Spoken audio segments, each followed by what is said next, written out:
பேசலாமா? அப்புறம் ஏன் செஞ்ச சாமி?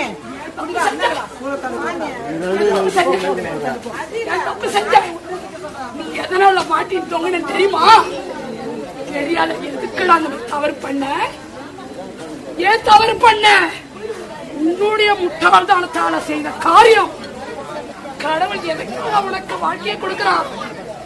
நீ இருக்கும் வரை நல்லா இருந்து விட்டு என்னோடு அடி யாருக்கிட்ட வந்து என்ன பேச்ச பேசிக்கிட்டு எனக்கேவா